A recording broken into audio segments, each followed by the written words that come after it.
Галзуу кино сувагтаа тавтай морил. Энэ удаагийн онцолж ярихаар болсон галзуу кино бол 2009 онд гарч байсан Ninja Assassin. Та нараа бичсэн комментиг уншиж байх нэ хэд хэдэн хүн энэ галзуу киног ярихыг санал болгосон байсан учраас ярихаар шийдлээ. За тэгээд энэ галзуу киног та нарт ярьж өгөхөд Ондоо брэнд хамтран ажиллаж байна. Цаан чин Ондоод арай л дэндүү хөөрхөн багц шинээр нэмэгдэжээ. Ондоо 1000 гига дата нэмэх нь Ори 1000 кино үзэх хэрэг хамтдаа 20,000 төгрөг боддоо. 20 төгрөгөөр 1 кино 1 гига дата авччихна гэсэн үг шүү дээ. Зуныг уйтамгүй өнгөрүүлмээр байвал Ондоорыг багцаа цэнэглээд аваарай. За тэгэд хэдүүлээ энэ галзуу киноны тайлбараа эхлүүлцгээе.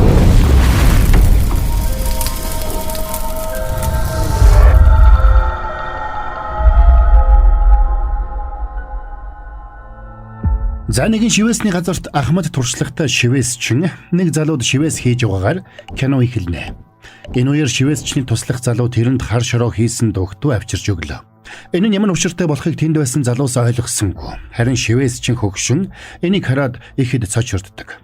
Учир нь энэ бол дэлхийн хамгийн аимшигтай алуурчин нинжануудын эргэж ирэх дохиовч.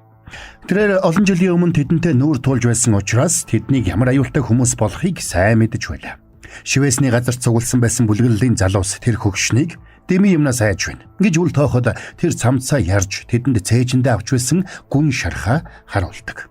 Нинжа нарын дайралтаас болж тэр их шархтай болсон байна. Нинжа нар тэрнийг алахын тулд цээжнийхэн зүүн талд сэлмээ зоосон байж. Аз улхад тэрний зүрх төрөлхийн цээжнийхээ баруун хагаст байрлсан байсан учраас азаар амьд үлдсэн нь тэр байж.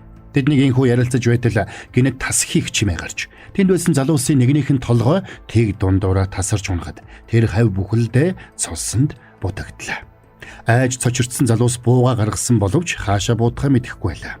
Тэгсэн дээврээс хэн нэгэн гинж шидэж тэнд зогсож исэн нэг залууг яах ихийн зургүй дээш нь татаж авлаа. Тиймээс үлдсэн залуус бүгдээрээ бууга гаргаад тааз руу хар таамгаараа буудаж эхэлцгэн. Гэвч удалгүй дээшээ татагдж явсан залуугийн хэдэн хэсэг болж тастуулсан цогцос газарт пид хийгээд ундаг. Тэнд байсан бүлэглэлийн залуус дэмийл дайсан байгаа гэж бодсон газар руу таамгаараа буудсаар. Харин тэдэн лөө халдсан нинжанууд харанхуйд нуугдж байгаад тэднийг сумаа цэнэглэх үед нь нэгэн зэрэг дайрч бүгдийг нь сэлмээр хэдэн хэсэг тас завжиж орхидог. Ингээд тэр өрөөнд Ахмад шивээсчингээс бусад бүх залуус амиа алдаж өөрөө бүхэлдээ цусанд будагдсны дараа мөнх хүклийн аюулт нинжа нар харанхуйгаас гарч ирцгэлээ. Киноны дүрс цолигдож тэр үйл явдлаас олон жилийн өмнөх үйл явдал руу шилжинэ. Япон нинжа нарын овог болох Узуну овгийнхан нэг дор цугларсан байлаа. Тэднийг аимшиггүй дайчин Озуну ноён удирддаг байна. Тэд дэлхийн өнцөг булан бүрээс өнчин хүүхдүүдийг цуглуулж авчираад багаас нь хүнд нөхцөлд хатуу ширүүн дасгал сургуулилт хийлгэж эцэст нь хамгийн шилдэг алуурчин нинжа болгож бэлтгэдэг байжээ. Дэлхийн нөлөө бүхий удирдагчид тэдний талаар маш сайн мэддэг байсан бол жирийн хүмүүс тэдний талаар мэддэггүй. Тэдэнд 50 кг алтаар төлбөр хийсэн л бол тэднийг хөлсөлж хүссэн хүнээ алуулах боломжтой байж. Тэд дэлхийн хамгийн шилдэг алуурчид учраас алуурчин нинжануудад захиалга өгсөн л бол цаад хүнээ өгсөн гэдэгт бүрэн итгэлтэй байж болдог байлаа. Алуурчин нинжа нарыг бэлтгэдэг Озуну овгийнхан олон зуун жилийн өмнөөс олонний нүднээс ангид амьдарч Японы хамгийн шилдэг нинжа нарыг бэлтгэж ирсэн нь тэр байлаа. Харин одоо тэднийг дэлхийн хамгийн хүчрхэг нөлөө бүхий хүмүүс хөлсөлж өөрсдөөс нь дутахгүй нөлөө бүхий эрхмүүдийг хөнөөх даалгаврыг өгдөг болсон байж. Тэдний гарт орсон ерөнхийлөгч Японы ерөнхий сайд гэх мэт олон нөлөө бүхий удирдагчид амиа алдацгааж. Тэдний тухай мэддэг хинч тэдэнтэй сөргөөцөлдөхийг хүсдэггүй байжээ. Тэр нэгэн өдөр Озуну ноён овог дээр нь бэлтгэл хийж байгаа хүүхдүүдэд Райзо гэх нэгэн шинэ хүүг танилцуулжээ. Эцэг эхээсээ үнчирч үлдсэн Райзо хүүг Озуну ноён өөрөө сонгож овогтоо нэгтгэсэн нь тэр байлаа. Энэс гадна Озуну ноён тэрнийг өөрийнх нь дараа овгийн удирдагч болно гэж харж байдаг. Тиймээс Райзо хүүг бусдаас нь илүү хатуу ширүүнээр сургаж бэлтгэх болж. Ингээд дөнгөж 10 наснда Райзо бүх биеэрээ дүүрэн сарвтай болсон байлаа. Нинжа нарын хамгийн чухал чадваруудын нэг бол хэндэж мэдгэлгүй нуугдах болон ямар ч чимээ гаргалгүйгээр явах чадвар байдаг. Тиймээс Райзо хүү доор нь хадаас байрлуулсан модон шалан дээгүр өдөржин нааш цааш явж дасгал хийнэ. Хэрв Райзо хүү өчүүхэн төдий чимээ гаргах юм бол багш нь тэрний улыг саваагаар хайр найргүй саваадаж шийтгдэг байлаа. Энэс болоод Райза хүү шүн сайн унтаж чаддаггүй байжээ. Тэгсэн нэг шүн Райзаг өрөвдсөн нэг охин тэрэн дээр ирж шарахтай хөлийг нь эмийн ургамалтай тосоор тосолж боож өгнө.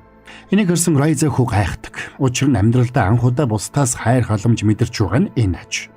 Охиныг Кирико гэдэг байлаа. Кирикошоос алуурчин нинжа болохоор бэлтгэгдэж байжээ. Озуну ноён хүүхдүүдэд алуурчин нинжа сэтгэл хөдлөлтөй байж болохгүй гэж хатуу сургадаг байлаа. Харин нинжин сэтгэлтэй Кирико охин дотроо үүнтэй санал нийлдэггүй байна. За тэгээд цаг хугацаа харамсан сум шиг өнгөрч Райза Кирико хоёр хоёулаа шилдэг дайчид болон өсцгөөжээ. Тэд хоорондоо бараг үг солидоггүйч үргэлж бие биенээ харж битүүхэндээ санаа тавьцгаана. Райзогийн хувьд тэрээр Озуну ноёны амьдралдаа бэлдэж байсан хамгийн шилдэг тулаанч нинжа болон бэлтгэгдсэн байлаа. Гэвч нэг өдөр Райзо өөрөөс нь дээд үеийн тулаанчдын нэг болох Такешитэй тулалдаж байхдаа гиндэж ялагдал хүлээдэг. Учир нь Такеши дөрмийн бус арга хэрглэж Райзог ялсан байлаа. Райзо багшийнхаа дөрмийн бус аргаар тулалдсан Такешиг шийтгэх байх гэж бодсон ч эсэргээрээ багш нь Райзог сул дорой байна гэж зэмлээд алдарт хуруугаар сүлбэх цохилтоо хийсэнд Райзо твчхийн аргагүй өвдөлт мэдэрч эвхрэн ундаг. Багшийнх нь энэ цохилт өвглийн цохилт байсан учраас Райзо тэр шөнө амиа алдах боломжтой байлаа. Хэрв Райзо тэр шөнийг эмчийн тусламжгүй давж гарч чадвал багшийнхаа эцсийн шалгуурыг давах байдаг. Ингээд Озуну ноёныг өглөө эртэлж Райзо дээр ирэхэд Райзо завилж суугаад маргаашийн бэлтгэлээ эхлүүлэхэд бэлэн болсон байна. Райзо хамгийн дээд шалгалтыг амжилттай давж чадсанд Озуну ноён битүүхэндээ баярлаж тэрнээр бахархаж байлаа. Энэ цагаас хойш Райзогийн чадвар огцом сайжирч үеийнхнээсээ хол тасарчээ. Сүүлдээ тэр нүдэ боож угаад эсвэл нэг гараа ардаа хүлж угаад бусдыгаа ялж чаддаг болсон байлаа. Энэ бүхнийг харж байсан Кирикоч Райзогоор бахархана. Нөгөө тэгүр Озуну овгийн амьдралын хэв маягт Кирико улам бүр дургу болсоор. Тиймээс ч жижиг сажиг алдаа гаргаж багштай шийтгүүлэх нь улам нэмэгдэж. Энийг анзаарсан Райзо Кирикото сэмхэн уулзаж бодол санаагаа цэгцэлж анхаарал болгоомжтой байхгүй бол багш нь тэрний зүрхийг сэлмээр сүлбчиж мэднэ гэж болгоомжлуулдаг. Харин Кирико хариуд нь миний зүрх үргэлж чамтай хамт учраа хинч надаас булаач чадахгүй гэж хэлнэ. Дараа нь нэг тулааны үеэр Кирико өрсөлдөгчөө ялж чадсан ч багшийнхаа тушаалыг биелүүлэхээс татгалзлаа. Учир нь Озуну тэрэнд хутга өгч өрсөлдөгчөө хутгалахыг тушаажээ. Кирико үүнээс татгалцсан учраас Озуну ихэд ууралж Кирикогийн нүрийг хутгаар зүсээд тооронд хордог. Райзо тэр шөнө сэмхэн Кирико дээр очиж тэрэнд ус өгч сэтгэл санааг нь засах гэж оролддог. Тэр цагаас хойш Кирико Озуну овгоос орохоор хатуу шийдсэн байна. Ингээд нэг бороотой шөнө Кирико Озуну овгоос орохоор сэмхэн босч явлаа. Райзо энийг анзаарч Кириког гүйцэж очих үед Кирико Райзог Озуну овгийнхны босгосон хан хэрмийг давж хамтдаа оргоё гэж ядгана. Гэвч Райзо овогтой үлдэхээр шийддэг. Учир нь ухаан орсон цагаас тэрний мэддэг цорын ганц зүйл бол Озуну овгийн амьдрал байлаа. Ингээд урам нь хугарсан Кирико ганцаараа орогдог.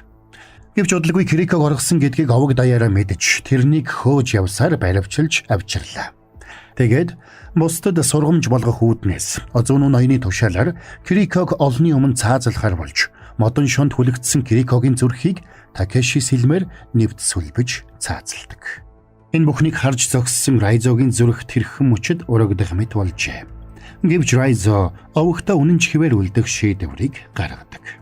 Тэр цагаас хойш хэдэн жил өнгөрчээ. Берлин хот дахь Европолын оффист шүүхийн судлаач Майка алуурчин нинжа нарын овог байдаг болохыг олж нотолсон судалгаагаа удирдлагдлаа танилцуулж байлаа. Энэ мэдээлэл өөрт нь ямар аюултай болохыг Майка гадарлахгүй байна. Гэвч тэрний шууд удирдлага болох Маслоу Майкагийн судалгаатай санал нийлэхгүй байдаг. Тэрээр зөвхөн элитүүдийн л мэддэг алуурчин нинжа нарын нууц байгууллага байдаг гэдэгт итгэхгүй байлаа.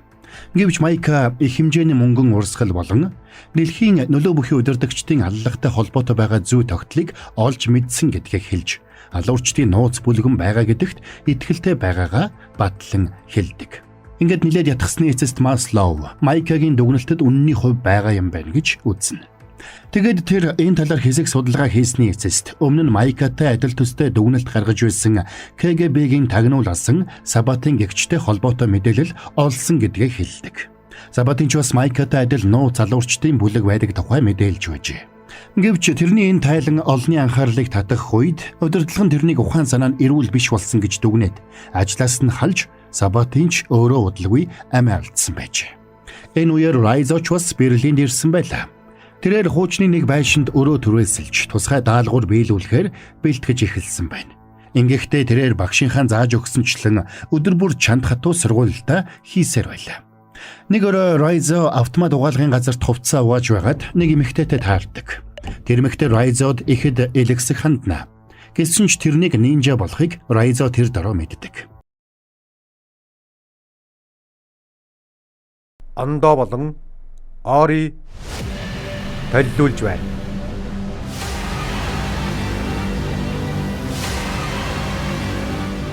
Ондори 5 дугаар сарын 26-наас бүх төхөөрөмжөөр.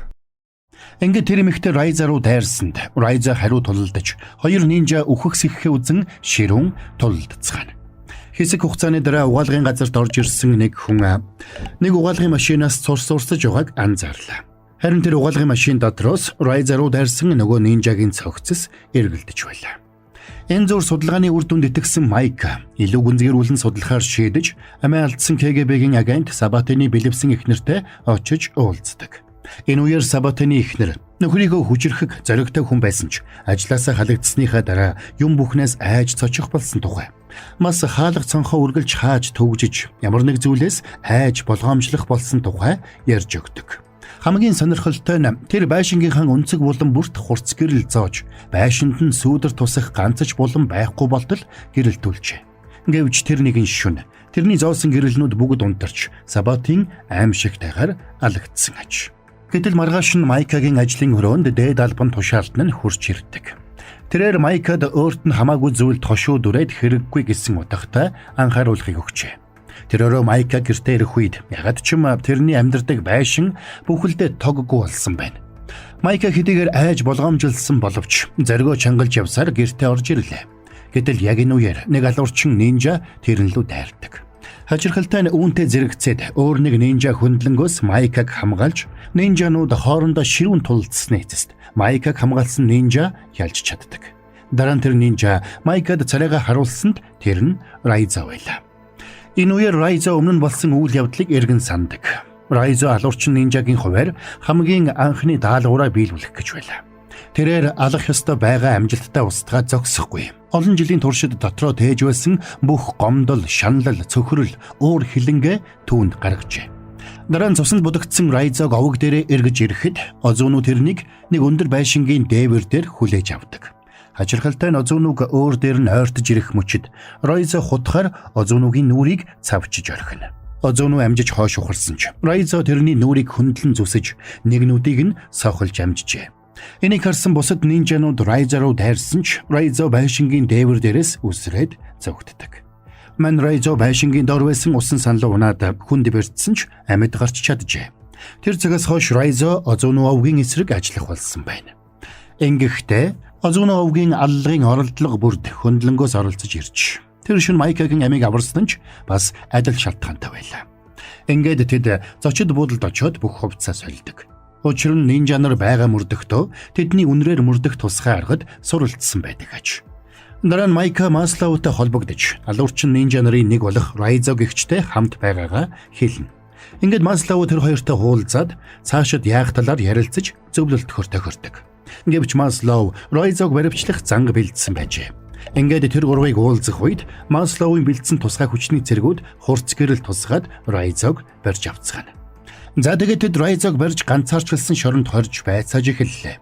Амийг нь аварсан Райзог баривчилсанд Майка дургуутсан ч Маслоу үүнээс өөр арга байгаагүй гэдгийг хэлээд нэг талаас Райзогоор дамжуулаад алуурчдын нууц овог байдаг болохыг батлах боломжтой. Нөгөө тэгүр бүх талаас нь гэрэлтүүлсэн ганцаарчлсан шоронд Райзо хамгийн аюулгүй байж чадна гэж Майкад итгүүлнэ.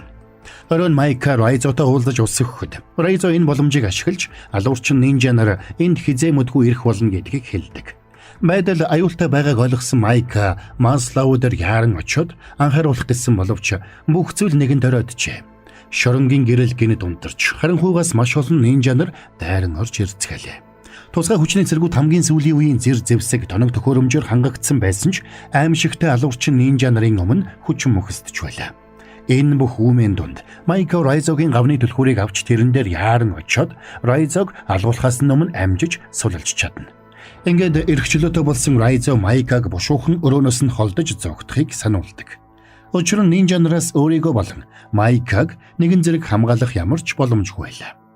Хэдийгээр Райзо Озуно овгийн бүх цаг үеийн хамгийн шилдэг тулаанч байсан ч нэгэн зэрэг олон нинжагийн эсрэг тулалдана гэдэг хэцүү гэдгийг тэр сайн мэдэж байдаг. Ингээд Райзо тэдэнтэй үхэн хатан тулалдаж эхэллээ. Райзо нилээд тулалдаж өөрөө хэд шаргацсны эцэст Такашигаас бусад нинжа нарыг ялж чаддаг. Райзо нинжа нартай зууралдаж тулалдсаар гудамжинд гарч иржээ.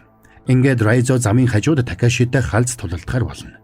Райзо үлдсэн бүх хүчээ шавхаад Такашитай тулалдсан ч удалгүй ялагдаж эхэллээ. Ингээд Такаши Райзог зүйл дуусгахаар дайрсан ч тэнд машинтайгаа амжиж ирсэн Майка Такашиг машинаараа мөргөж хүн чархсан Райзог аваад зогтдог. Хэдийгээр Райзо хүнд чархтаж цус алдаж байсан ч эмнэлэгт очихыг хүссэнгүй. Тиймээс Майка тэрнийг суулгаад зочид буудлал руугаа давхигдаг. Тэгээд зочид буудлаа ирсэн Райзо шархаа боолгоод амархаар хэвтлээ. Болж өнгөрсөн бүхэнд уймарч сэтгэл хөдлсөн Майка тэрний хажууд суугаад амийг нь аварсанд талархлаа илэрхийлж Райзод ямар ч тус болж чадахгүй байгаадаа харамсаж байгаагаа илэрхийлнэ. Дараа нь Майка тусгай төхөөрөмж ашиглаж Маслоу болон тэрний багийнханд өөрсдийгөө хаана байгаагаа мэдэгдэж хамгаалалт явуулахыг хүслээ. Гэвч хамгаалалт ирэхээс өмнө нинжа нар тэнд урьдтайд ирнэ. Тэд ухаангүй хэвтэж өссөн Райзог хулгайлж авч явсан байлаа. Ингээд Маслоу болон тусгай хүчний цэргүүдийг ирэхэд Майка тэнд ганцаараа сууж байдаг. Нинжа нар Райзог хулгайлж авч яваад Озуно ноёны өмнө авчирчээ. Өөрийнхөө хамгийн шилдэг шавыг алхахад Озунод хайран байлаа. Тиймээс тэр Райзод уучлал гуйх сүүлчийн боломжийг олгодог. Тэгсэн мань Райзо хэдийгээр биеийн сулдсан байсан ч уучлал гуйхаас эрс татгалздаг. Үүнд нь Озуно нилээд ууралдаг.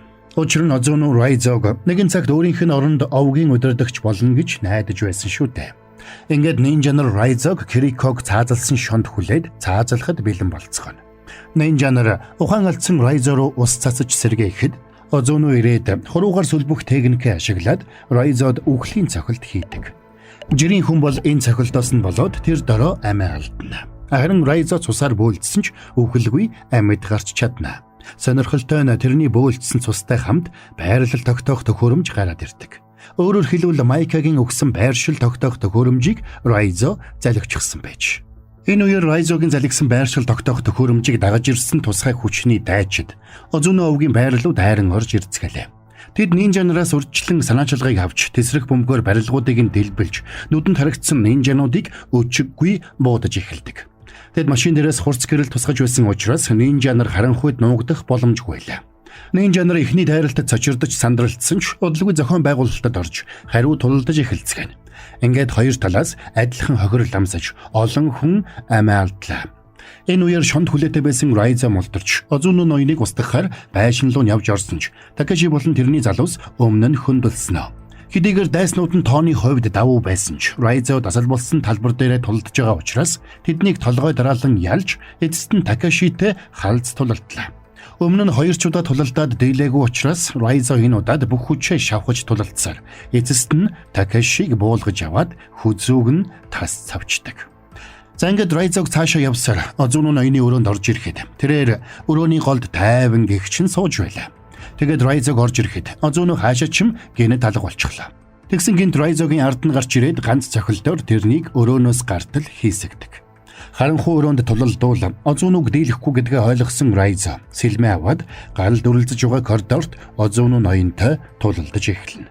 Гэвч Райзогийн сэлмийн эрдэм Озуно ноёны хаанч хүрдэг вэ?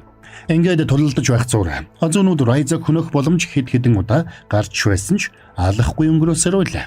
Тэгээд Озуно Райзогоос сүүлийн удаа уучлал гуйхыг шаарддаг. Ингээд Озуно өөрийгөө Райзогийн төрсөн эцэг гэдгээ анх удаага хэлнэ. Гэвч хариуд нь Райзо би эхний ч хүү биш. Чиний сүүлчийн амьсгал миний жинхэнэ амьдралын эхний амьсгал байх болно гэж шүд зүүн хэлдэг. Ингээд тэр хоёр сэлмээ далайн өрөөний голд хоёр талаасаа тулсан ч эцсийн мөчид Озуно бас л алга болчихно. Яг энэ үеэр Райзо тусалгаар хайж байсан Майка өрөөнд орж ирлээ. Энийг харсан Озуно харанхуугаас гинэт гарч ирэх Майка руу дайрч сэлмээрээ цээжийг нь нэвт сүлбэж унагдаг. Ингээд Озуно Райзог зүйл дуусгахаар ойртож ирсэн ч Райзо энэ удаад халз тулалдалгүй гинэд харанхуйд шингээд алга болчихдог. Өөрөөс нь илүү харанхуйд шингэж нуугдаж чадаж байгаа Райзогоос болоод Озуно цочирдлоо. Тэгээд Райзо өчүүхэнч дуу гаргалгүй Озуно руу удаа дайрсанд. Озуно тэрнийг хаанаас дайран ирж байгааг нь огт сонсож тооцоолж чадахгүй байлаа. Ингээд Райзо эцсийн цохилтойг хийж Озуно ноёны цээжийг сэлмээрээ нэвтсүүлбэд зүйл дуусгадаг. Үүр цайх үед Озуно овгийн нинжа нар тусгай хүчнийхэнд бүрэн ялагджээ. Райзо зүрхээ нэвцэлбүүлсэн Майкаг тэрч авчираад түргэний эмч нарт хүргэж ирсэнд Майкагийн аз болоход тэрч бас төрөлхийн баруун талдаа зүрхтэй нэгэн байж таардаг. Тиймээс Майкагийн шарах өглөн шарах биш болж таарна. Ингээд Озуно овгийг мөхөж чадсан Райзо эцэст нь олон жилийн өмнө Крикото хамт давж явахыг хүсч байсан ханаа ганцаараа давж гарснаар кино маань конец фильм. За энэ галзуу киноны тайлбар энд хүрээ дуусч байна. Бас л үнэн ширүүн галзуу кино байлаа шүү тийм ээ. За тэгээд энэ галзуу киног ярьж өгөхөд тусалсан Ондогийн залуустай баярлалаа. Ондод арай л дэндүү хөөрхөн багц шинээр нэмэгдсэн байгаа шүү. Ондо 1000 гигадата. Нэмэх нь Ори 1000 кино үзэх хэрэг хамтдаа 20,000 төгрөг шүү дээ. 20 төгрөгөөр нэг кино 1 гигадата авчжээ л гэсэн үг. Зунийг өөдмгүй өнгөрүүлмээр байвал Ондори багцаа цэнэглээд аваарай манайхаа.